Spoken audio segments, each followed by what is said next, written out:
감사합니다. 우리 감동적인 찬양을 올려드린 것 같아요. 저 뒤에 자리까지 이제 좀 채워지면은 두 분만 더 서게 되면 될 것 같은데, 딱 두 분, 세 분만. 다른 것 같아요. 그죠? 지난주하고 또 다른 것 같아요. 물론 곡이 좋을 수도 있겠지만은, 찬양이 하나님께로 이렇게 올라가는 것 같은, 진짜 비로소 이제 합창이 이루어지는 것 같아요. 사람이 있어야 돼요. 사람이 소중하는 거예요. 사람이 이 큰 건물 올라가고 이 다리 세워지는 거 보면 사람이 개미 새끼처럼 꼼지락꼼지락해요. 그죠? 그런데 시간이 지나가면 올라갑니다. 사람이 꼼지락꼼지락 되는 게 이게 무서운 거예요. 이게. 거기에 성령의 기름이 딱 부어지면 그냥 큰 불이 일어나게 되는 거죠. 성가대 찬양 너무 감사합니다. 오늘 제목을 한번 따라서 해보겠습니다. 예루살렘아, 예루살렘아. 예, 이런 제목입니다. 어때요? 뉘앙스가. 예루살렘아, 예루살렘아. 어떤 마음이 딱 듭니까? 오늘 한번 제목을 기억을 하시면서 하나님의 말씀에 여러분들이 마음을 여시고 귀를 기울이시기 바랍니다. 여러분, 하나님께서는 예루살렘을 사랑하셨습니다. 그것도 아주 끔찍이도 사랑하셨습니다. 얼마나 그 성을 사랑하셨으면 예루살렘에 대한 노래가 만들어지고 그 노래가 불려지겠습니까? 다른 어떤 도시를 위한 노래는 성경 속에 등장하지도 않고 기독교의 역사 속에서도 나타나지도 않습니다. 그런데 유독 예루살렘에 대한 노래만큼은 만들어졌고 지금도 변함없이 불려지고 있다는 것입니다. 예루살렘, 예루살렘, 그 거룩한 성아, 호산나 노래하자, 호산나 부르자.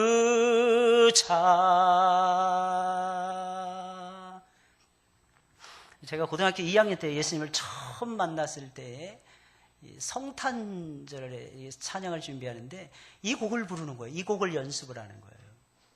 막 머리가 막 쭈삣쭈삣 쓰면서요. 막 가슴이 막 뛰면서 온몸에 막 전율이 막 느껴지는 거죠.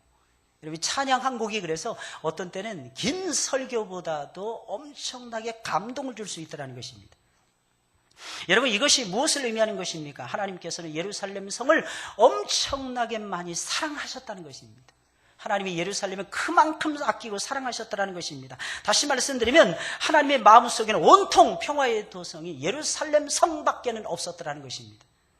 여러분, 이것이 하나님의 아버지의 마음이라는 것입니다. 여러분, 하나님 아버지의 마음속에 누가 있는 것입니까? 하나님 아버지의 마음속에 우리가 들어있더라는 것입니다. 하나님 아버지의 마음속에는 온통 저와 이 여러분들로 물결치고 있다는 것입니다. 저와 여러분들의 이름 석자로 가득 채워져 있고 저와 여러분들의 이름 석자로 충만해 있더라고 하는 사실입니다. 여러분, 이것이 하나님 아버지의 마음이라는 것입니다. 하나님 아버지의 마음은 온통 평화의 도성이 예루살렘 성을 향해서 가고 있었더라는 것입니다. 이것이 하나님 아버지의 마음이에요. 그래서 우리가 하나님을 믿게 된 것이고, 그래서 우리가 하나님을 만나게 된 것이고, 그래서 우리가 하나님을 감히 사랑한다고 고백할 수가 있게 되는 것입니다. 그래서 우리는 하나님을 위해서 살게 되는 것이고, 그래서 우리는 예배를 드리게 되는 것이고, 그래서 우리는 선교를 하게 되는 것이고, 그래서 저와 이 여러분들은 지금도 변함없이 아버지께서 기뻐하시는 일을 행하기 위해서 애를 쓰고 몸부림을 치고 있게 되는 것입니다. 그러나 안타깝게도 예루살렘 성은 그런 하나님의 사랑하는 마음을 단 한 번도 흡족하게 해드린 적이 없었다는 것입니다. 여러분, 이것이 역사가 우리에게 말을 해주는 거 아니겠습니까? 그래서 오늘 본문의 말씀을 통해서 우리 주님께서는 말씀하고 있는 것입니다. 예루살렘 성을 향해서 예루살렘아 이 예루살렘아, 예루살렘아 이 예루살렘아, 예수님께서 탄식하는 마음을 뿜어내시면서 당신의 서운한 감정을 드러내고 있는 것입니다. 하나님의 사랑을 받았으면 그 사랑에 반응하는 것이 정상이 아니겠습니까? 여러분, 신앙이 무엇입니까? 하나님의 우리를 사랑하시는 그 사랑하심에 대한 반응이 아니겠습니까? 리스폰드라는 것입니다. 리스폰스를 얘기하는 것입니다. 하나님의 반응이, 하나님의 사랑에 대한 리액션이 바로 저와 이 여러분들의 신앙이라는 것입니다. 근데 하나님의 사랑을 엄청나게 많이 받았는데 이상하게 저와 여러분들의 마음은 하나님을 향해서 올라가지 못하고 있다는 겁니다. 여러분, 오늘날 가장 큰 문제가 무엇입니까? 모든 사람들의 마음속에 이상하게 사랑이 식어지고 자기밖에 모르는데 사실은 그것은 하나님 때문이 아니고 우리 자신들 때문이라는 것을 우리는 명심하고 명심해야 되는 것입니다. 하나님의 사랑 계속해서 우리에게 파도처럼 밀려오고 있는데, 하나님의 사랑 물결치며 우리에게 다가오고 있는데, 하나님의 사랑, 불같은 하나님의 사랑이 우리를 향해서 뛰어오고 있는데도 불구하고 우리는 멈춰서 있다는 것입니다. 우리는 그 사랑에 반응할 줄을 모르고 있다는 사실입니다. 이것이 바로 예루살렘 사람들의 실제적인 모습이었다는 것입니다. 그래서 하나님께서는 그들을 향해서 하나님의 마음이 서운하다, 하나님의 마음이 섭섭하다 라고 말씀하시면서 오늘 본문의 말씀을 통해서 탄식을 하고 계시는 것입니다. 사랑하는 여러분들, 하나님의 사랑이 여러분들에게 지금 현재 다가오고 있습니까? 아니, 다가왔습니까? 그러면 그 사랑에 대해서 반응을 보이세요, 제발. 여러분, 신앙이라는 것은 하나님의 위대하신 사랑을 체험을 하고 그 사랑에 반응을 하는 것입니다. 과연 얼마만큼 반응하고 계십니까? 얼마만큼 심장이 박동하고 계십니까? 얼마만큼 입을 열어서 하나님, 위대하신 하나님을 향해서 노래를 부르고 계십니까? 얼마만큼 하나님을 향해서 손과 발을 움직이고 계십니까? 아니면 여러분들 육신적인 사랑에 매여서, 아니면 여러분들 세상적인 사랑에 매여서, 아니면 인간적인 사랑에 매여서 하나님의 사랑은 아랑곳하지 않은 채 그저 밥 먹고 살기 위해서 그저 몸부림을 치는 그런 인생을 저와 여러분들이 살아가고 있지는 않습니까?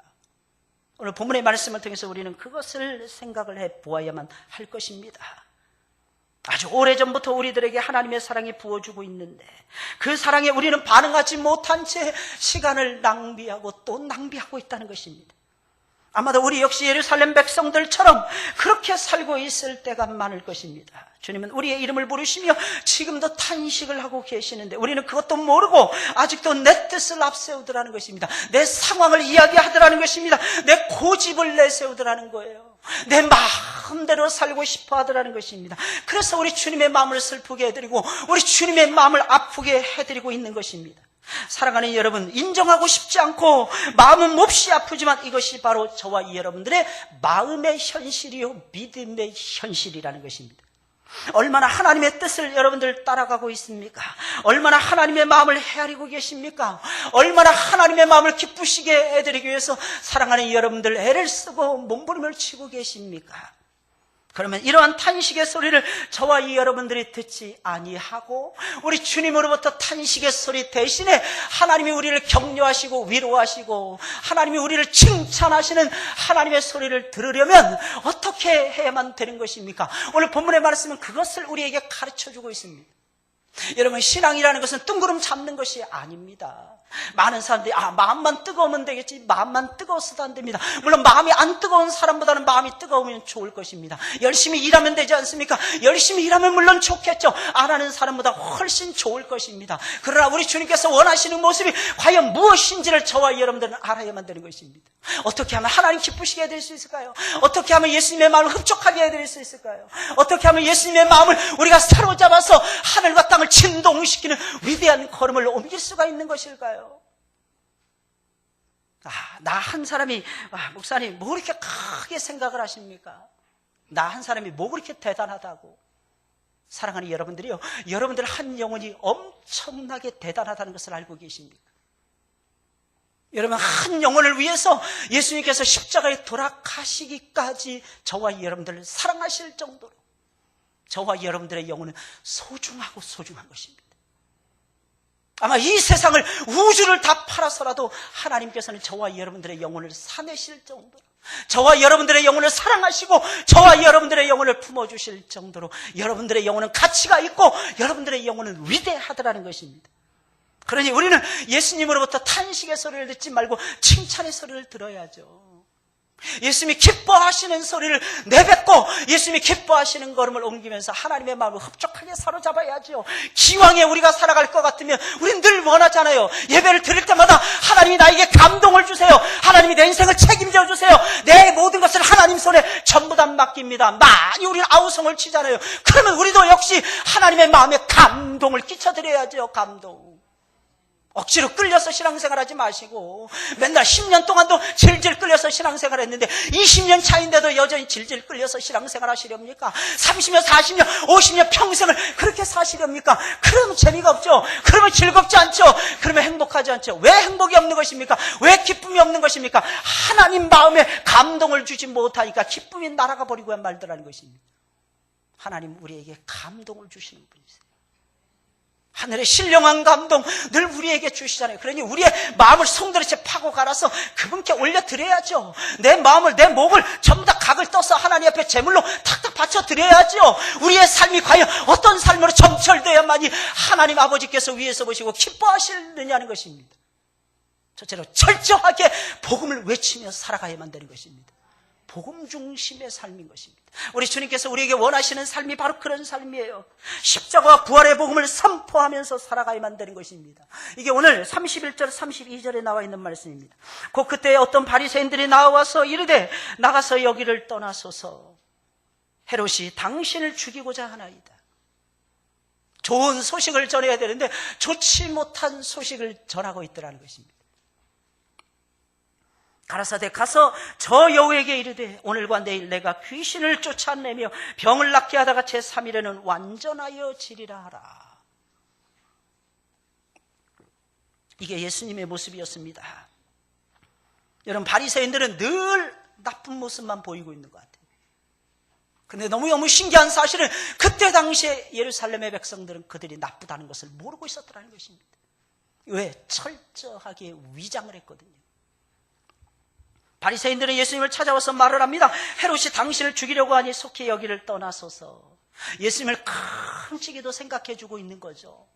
이런 것을 가리켜서 고양이가 쥐 생각했다는 거예요. 쥐 생각했다는 거예요. 요즘에 저는 아침마다 새벽마다 애기 울음소리에 깹니다.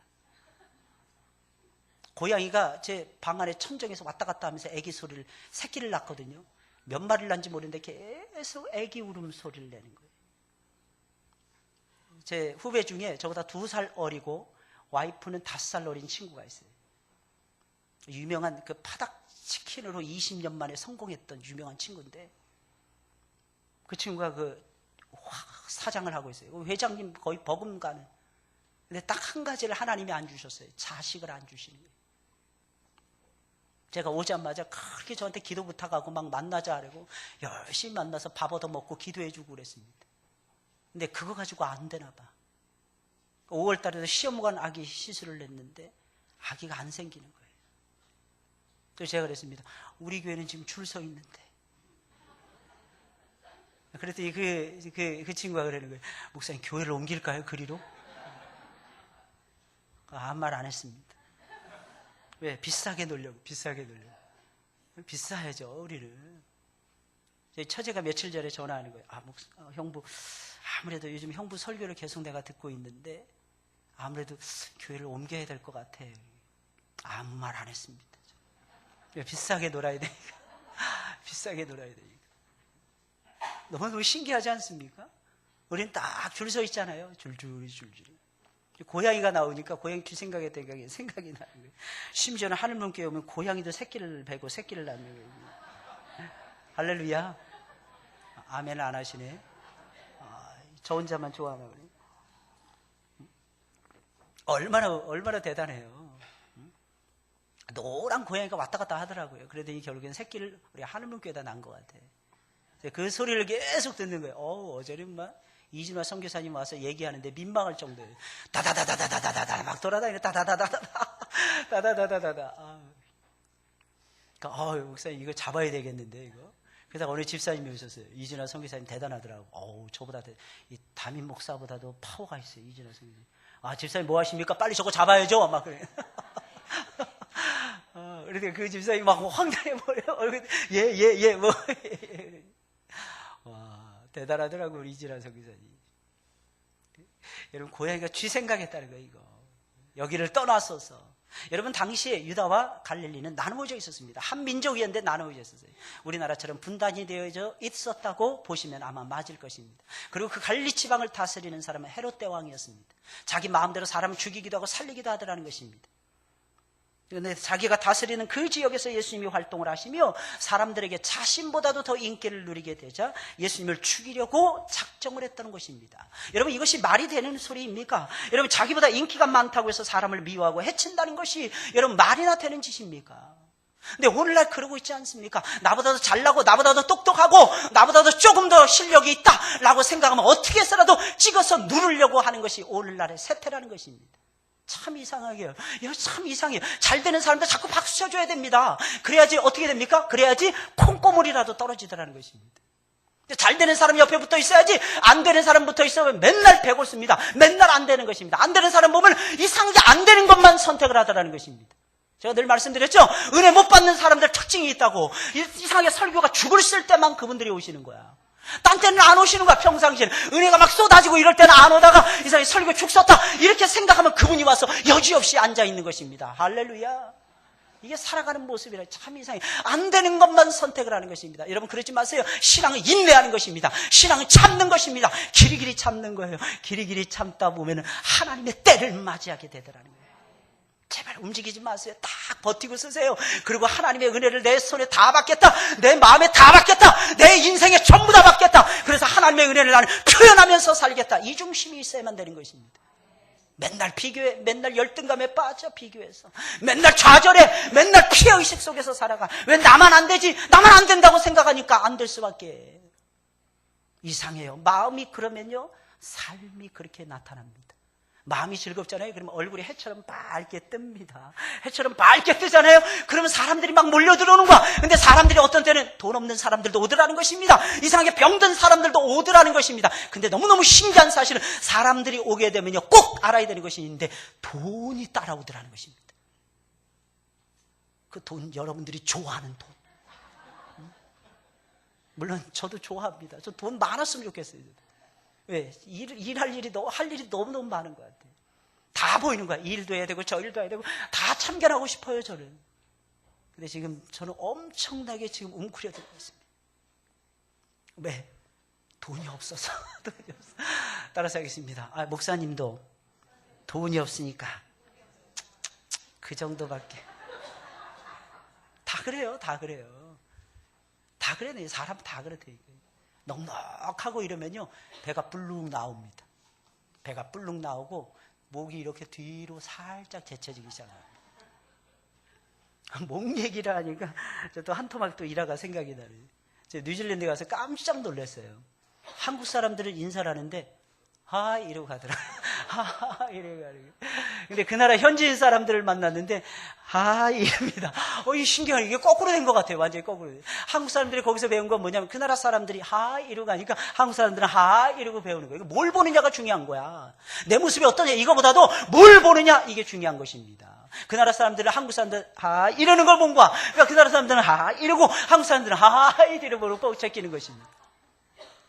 참 신기해요. 여러분들 좋은 거 많이 보시고 살아가시기 바랍니다. 우리의 눈에 좋은 것이 많이 들어와야 돼요. 우리의 시각에. 그러다 우리의 마음이 부드러워집니다. 우리의 마음이 온유해집니다. 특별히 하나님의 은혜의 아름다운 것을 우리가 자꾸 써야 됩니다. 그러다 보면 좋은 것이 자꾸 생기게 되는 거예요. 마음속에. 근데 자꾸 비교하게 돼요. 비교하게 돼요. 안타깝게도 헤롯 대왕은 자꾸 비교하는 것입니다.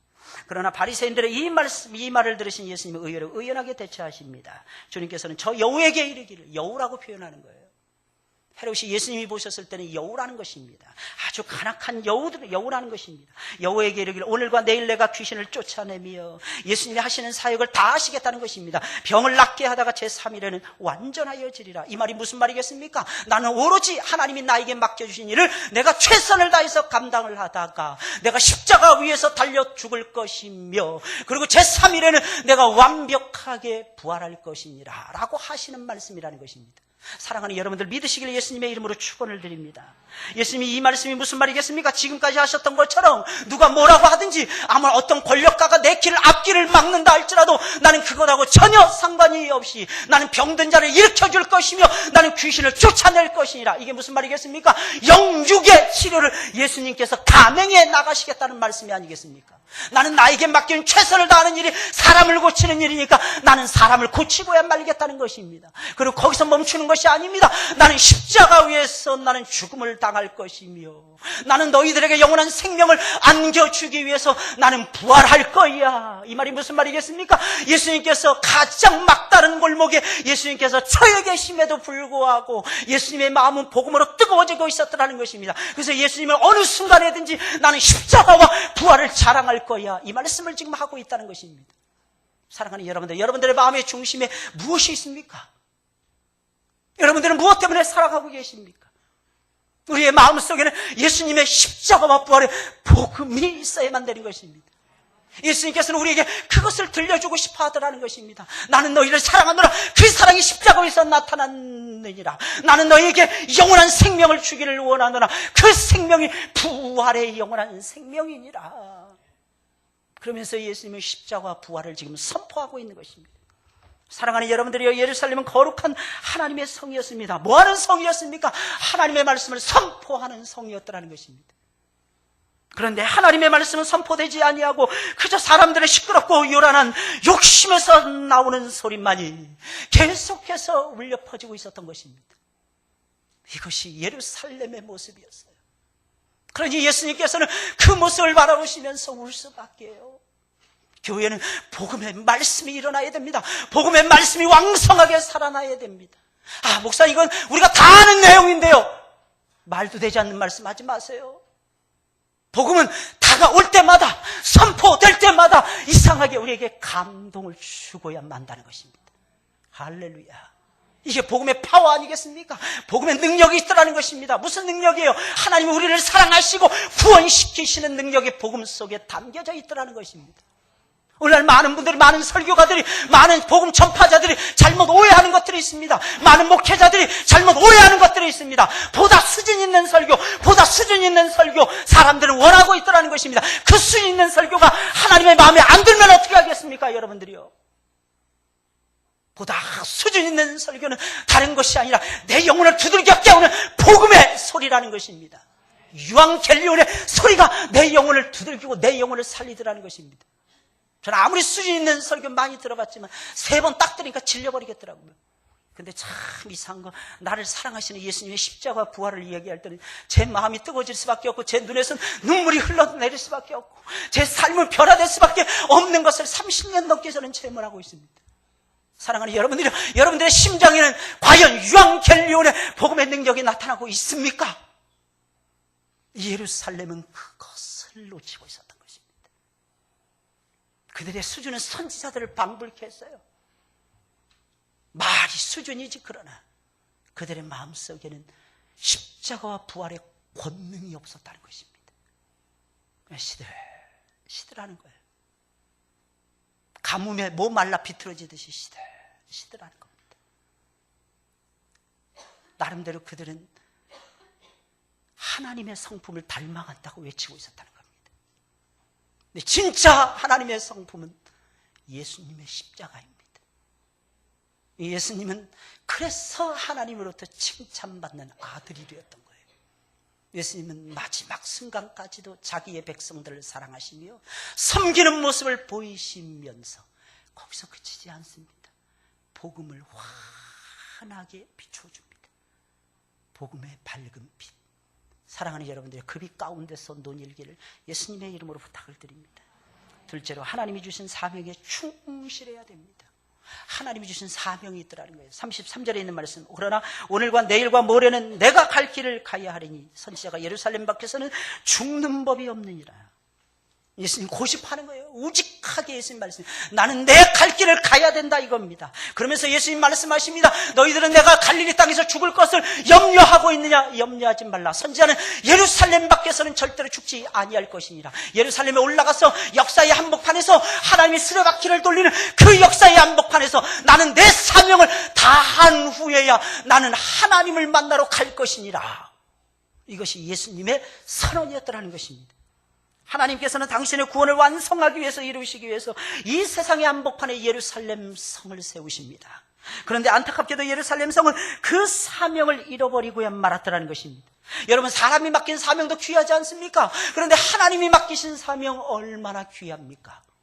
그런데 하나님이 맡겨주신 그 사명을 예루살렘 성은 놓쳐버리고야 말았다는 것입니다. 어찌 그럴 수가 있는 것입니까? 그런데 예루살렘 성에 살고 있었던 사람들은 그렇게 살고 있었던 것입니다. 예루살렘 성은 하나님이 세우신 평화의 도성이었습니다. 하나님과의 관계를 회복하라고, 하나님께서 사람과의 주변에 있는 사람들과의 관계를 회복하라고 세운 하나님의 귀한 도성이었다는 것입니다. 아시아와 유럽과 아프리카가 만나는 가장 좋은 길목에 예루살렘 성이 자리를 잡고 있었던 것입니다. 다시 말씀드리면 그때 당시에 명실상부한 세계의 중심 도시가 바로 예루살렘 성이었더라는 것입니다. 그런데 그 가교 역할을 못하고 오히려 하나님과 사람을 연결시키는 사명을 스스로 포기해버리고야 말았다는 것입니다. 그 결과 어떻게 되었습니까? 망하고야 말았습니다. 가장 처참한 성이 되고야 말았던 것입니다. 예루살렘 성도 다른 성들과 똑같이 하나님을 멀리하고 하나님이 제일 싫어하는 우상을 가까이하는 우상의 소굴로 전락해버리고야 말았습니다. 바알 숭배, 아세라 숭배, 심지어는 이방의 모압의 말뚝신을 섬기고 기타 여러 등등의 우상들을 수입해다가 완벽하게 우상의 도시로 만들어 버리고야 말았던 것입니다. 사랑하는 여러분, 왜 지금도 예루살렘의 한복판에는 하나님의 성전은 흔적도 없이 사라져버리고 오히려 하나님을 반대하고 하나님을 업신여기는 무슬림의 모스크가 자리를 잡고 있는 것입니까? 아주 간단해요. 예루살렘의 주인이라고 자부하고 있었던 사람들이 하나님이 원하시는 사명 감당 못하고 그저 하나님의 마음을 아프게 해드리는 짓을 그들이 서슴지 아니하고 행했기 때문입니다. 그래서 하나님이 치워버리시는 거예요. 그거 내버려뒀다가는 그것마저도 우상이 되거든요. 그것마저도 우상이 될까 하나님께서는 염려하시는 것입니다. 그러나 예수님은 어떻게 하셨습니까? 예수님께서는 끝까지 당신의 사명을 지독스럽게 잘 감당하십니다. 이것 보세요. 예수님께서는 오늘과 내일 모레까지 내 사명을 감당하리라. 예수님 자신의 선언이시고 예수님께서 그렇게 살지 아니하셨습니까? 주님께서는 죽음의 그림자가 다가오는 상황에서도 당신에게 맡겨진 사명을 놓치지 않고 있었다는 거예요. 잊어버리지 않고 있었다는 것입니다. 끝까지 잘 감당하시며 당신의 길을 걸어가고 계셨다는 것입니다. 그것도 아주 묵묵히 말입니다. 요란스럽지 않게, 물론 당신의 사랑하는 사람들을 끝까지 사랑하시면서 말입니다. 예수님으로부터 예루살렘아 예루살렘아 라고 하는 탄식의 소리를 듣지 아니하시고 잘했다, 칭찬의 소리를 듣기를 원하십니까? 사명을 잘 감당해내세요. 사명. 여러분, 우리에게 맡겨진 사명이 무엇이라고 생각하십니까? 일하고 공부하고, 그것도 우리의 사명일 것입니다. 그러나 우리의 사명이 과연 어떤 것입니까? 잃어버린 하나님 나라를 되찾는 것입니다. 마치 우리는 이 땅에서 독립군처럼 살아야만 되더라는 것입니다. 우리는 이 땅의 독립군들인 것입니다. 나라를 잃어버린 독립군들이라는 것입니다. 어떤 나라를 잃어버렸습니까? 간단해요. 하나님 나라를 잃어버린 거예요. 그래서 우리에겐 사명이 있어요. 그 사명이 무엇입니까? 하나님의 나라를 다시 세워가는 것입니다. 사랑하는 여러분, 하나님의 나라를 여러분들을 중심으로 세워가시길 예수님의 이름으로 부탁을 드립니다. 어떻게 세워가야 됩니까? 어찌하든지 회개해야 됩니다. 어찌하든지 희생해야 됩니다. 어찌하든지 봉사해야 됩니다. 어찌하든지 헌신해야 됩니다. 어찌하든지 사랑해야만 되는 것입니다. 그러면서 하나님의 나라를 세워가는 것입니다. 누구를 통해서요? 우리 옆에 사람 보면서 하겠습니다. 당신을 통해서. 당신을 통해서. 이게 무슨 말일까요? 첫째, 나는 아니라는 뜻입니다. 당신을 통해서 하나님 나라가 세워갔으면 좋겠다. 야, 목사님 설교 보니까 그 그림 같아, 멋진 것 같아. 그러니까 당신을 통해서 하나님의 나라가 이루어졌으면 좋겠어. 다시 한번 해볼까요? 당신을 통해서. 당신을 통해서. 예? 와, 인사도 참 잘하십니다. 인사도 참 잘하세요. 하나님의 예수님을 통해서 하나님의 나라를 세워가십니다. 예수님의 희생, 예수님의 봉사, 예수님의 섬김, 예수님의 성품, 예수님의 말씀, 예수님의 이름, 이 모든 것을 종합해서 하나님의 나라를 하나님은 세워가고 있었더라는 것입니다.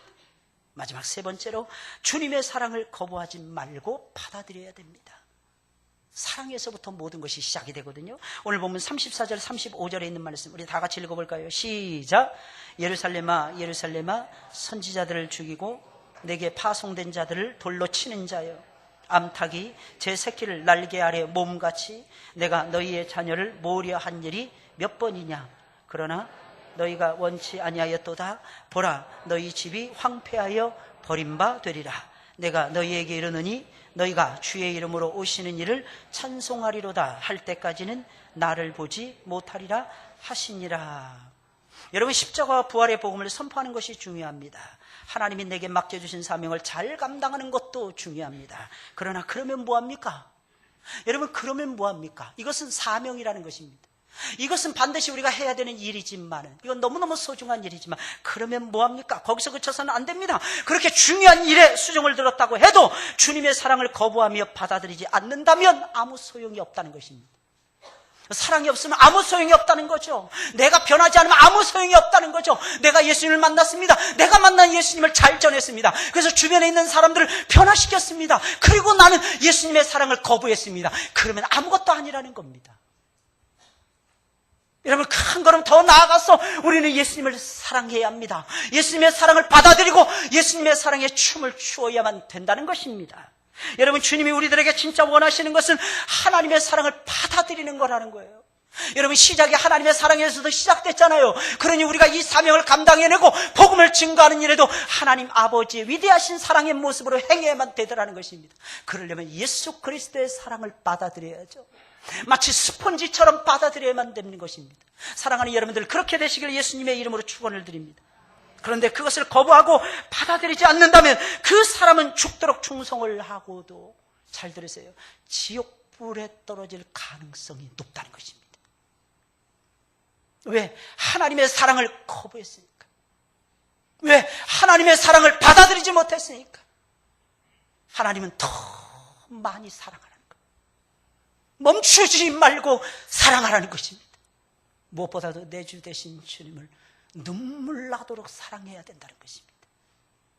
이것을 놓치면 안 돼요. 집사가 되고 권사가 되고 장로가 되면 뭐 하겠습니까? 그 위에 하나님의 사랑이 부어지지 않으면 소용이 없는 것입니다. 그 사람은 실패한 삶을 살아가고 있는 겁니다. 예배는 열심히 잘 드리죠. 하나님은 예배 못 드리는 사람에게 예배 잘 드리는 것을 원하십니다. 그러나 예배 잘 드리는 사람에게 하나님이 원하시는 것이 있습니다. 마음을 다하고 성품을 다하고 뜻을 다해서 주 너의 하나님을 사랑하고 내 이웃을 내 몸과 같이 아끼고 사랑하면서 복음의 깃발을 들라는 것입니다. 이것이 하나님의 아버지의 뜻이라는 것입니다. 더 많이 사랑을 하는 거죠. 더 많이. 네, 이 정도면 됐죠. 따라서 하겠습니다. 그 정도 복만 받으시렵니까? 맨날 우리 이 정도만 됐다고 얘기하잖아요. 그런데 복은 크게 받으려고 막 아우성을 치잖아요. 그 정도 복을 받는 데서 멈추지 않고 탁월하신 하나님의 축복을 받으려면 아주 간단해요. 내가 하나님을 탁월하게 사랑하면 됩니다. 내가 하나님을 탁월하게 사랑하잖아요. 그러면 하나님께서 은혜를 막 부어주십니다. 여러분, 은혜 중에 하나님이 거저주시는 은혜가 있고 하나님이 막 크게 부어주시는 은혜가 있습니다. 내 사랑을 할 때는 쥐꼬리만큼 사랑하다가 부어달라고 할 때는 왕창 부어달라는 거죠. 왕창 부어달라고. 그러니 말이 안 되는 거예요. 안팎이 안 맞아떨어지는 거예요. 시작과 끝이 안 맞더라는 것입니다. 그래서 우리가 주님의 사랑을 체험하고 그 사랑에 취하는 것이 중요한 것입니다. 그래서 우리 주님께서는 우리를 처음 부르셨을 때도 사랑하신 거예요. 그리고 사랑을 체험하게 하신 것입니다. 성장하는 과정 속에서도 예수님의 사랑을 우리로 하여금 체험하도록 역사하십니다. 마지막에 주님 품에 갈 때도 예수님의 사랑에 이끌림을 받아서 우리가 눈을 감기를 우리 주님께서 원하시고, 마지막 순간에도 저와 이 여러분들과 우리 주님께서는 함께 하시는 사랑을 보여주신다는 것입니다. 여러분, 하나님의 사랑을 체험하고 그 사랑을 마음으로 받아들이는 것이 가장 소중한 것이었기에 그렇게 우리 주님께서는 역사를 하고 계시더라는 것입니다. 그런데 안타깝게도 예루살렘은 그렇지 않았다는 것입니다. 하나님의 사랑을 엄청나게 많이 받았는데도 불구하고 그 사랑을 받아들이지 못했어요. 그 사랑을 오히려 거부했더라는 것입니다. 여러분, 이 세상에서 제일로 소중한 것이 무엇입니까? 하나님 아버지의 사랑입니다. 이유가 무엇입니까? 하나님 아버지의 사랑은 변질이 안 돼요. 변질이 안 된다. 하나님 아버지의 사랑. 하나님 아버지의 사랑은 변질이 안 됩니다. 그러니 하나님 아버지의 사랑이 이 세상의 금보다도 더 귀한 것입니다. 그 사랑을 여러분들이 받아서 누리시길 예수님의 이름으로 축원을 드립니다. 세월이 지나도 안 바뀌어져요. 이 사랑은 우리의 마음이 바뀌어도 바뀌지 아니하는 탁월한 사랑이었습니다. 이 사랑은 모든 사람의 마음에 기쁨을 주고 모든 사람들의 마음에 즐거움을 주고 만족을 주는 놀라운 사랑입니다. 그런데 이 사랑을 받고도 예루살렘의 사람들은 거부했다는 것입니다. 아니, 그 정도가 아니었습니다. 그들은 이 사랑을 외치는 수없이 많은 하나님의 종들을 잡아서 죽였을 뿐만 아니라 그 사랑을 온몸으로 보여주신 하나님의 아들마저도 죄인으로 몰아붙여서 십자가 위에서 죽이고야 말았습니다. 하나님께서는 이제나 돌아올까 저제나 돌아올까 끊임없이 선지자들을 파송하시면서 당신의 사랑을 선포하셨는데도 불구하고 그들은 선지자들을 죽이면 죽였지 하나님께로 돌아오지를 아니했다는 것입니다. 그러면서 유대인들은 감히 떠들고 있는 것입니다. 자기들이 하나님을 가장 많이 알고 가장 많이 사랑하고 있다고 떠들고 있더라는 것입니다. 다른 역사도 아니고 그들의 전 역사가 증명하고 있는데도 불구하고 그들은 지금도 여전히 빡빡 우기고 있더라는 것입니다. 이들의 이런 주장은 마치 히틀러가 600만의 유대인들을 죽이지 않았다라고 말하는 거하고 똑같은 궤변이라는 것입니다. 얼마나 많은 종들을 죽였는지 몰라요. 얼마나 많은 선지자들을 거부하고 배반했는지 모릅니다. 그런데 미안하지만 오늘날 우리 믿는 사람들이 똑같은 그 길을 걸어가고 있다는 것입니다. 사랑하는 여러분들, 하나님의 사랑을 흡수하시는, 그리고 그 사랑 속에서 성장해 가시는 여러분들이 되시길 예수님의 이름으로 부탁을 드립니다. 어떤 사람이 탄식의 소리가 아니라 칭찬의 소리를 듣습니까? 하나님의 사랑을 끊임없이 받아들이고 먹는 사람입니다. 그리고 사랑으로 행하는 것입니다. 사랑으로 주의 일을 행하는 것입니다. 사랑으로 예배하는 것입니다. 사랑으로 춤을 추는 것입니다. 사랑으로 노래하는 것입니다. 그 사람은 하나님이 잊지 않고 기억하실 것입니다. 여러분, 이대로 있다가는 우리들도 예루살렘아 예루살렘아 주님의 탄식 소리를 들을지도 모릅니다. 사랑하는 여러분, 우리라고 별거 있겠습니까? 유대인들은 원래 가지였어요. 원래 감람나무에 붙어 있었던 원가지들이었습니다. 그런 가지도 하나님이 때가 되면 싹둑싹둑 잘라내시는 거예요. 여러분, 돌감람나무에 있다가 겨우 접붙임바 되어가지고 이제 막 싹이 나는 저와 여러분들이요, 하나님이 아끼지 않으려고 마음만 먹으면 얼마든지 아끼지 않을 수 있다는 것을 아셔야 됩니다. 그럼 우리는 구원받았다고 자부하지 마시고 두렵고 떨림으로 우리의 구원을 완성해 가야 할 것입니다. 두렵고 떨림으로 우리에게 주신 십자가와 부활의 복음, 그거 꽉 붙들어야 돼요. 우리에게 부여해 주신 사명을 따라 살아야 되는 것입니다. 나이가 들었다고 해서 먼저 하나님의 품에 가는 것이 아니라 사명이 끝나면 우리는 무조건 하나님 품에 가야 되는 것입니다. 그리고 우리는 그 사랑의 기준을 가지고 춤을 추며 하나님을 섬기며 하나님 나라를 이루어 가야 할 것입니다. 이것이 우리에게 맡겨진 마지막 이 시대의 하나님의 요구인 것입니다. 꼭 기억하시고 승리하시는 여러분들이 되시길 예수님의 이름으로 부탁을 드립니다. 우리 찬송가 511장 부르시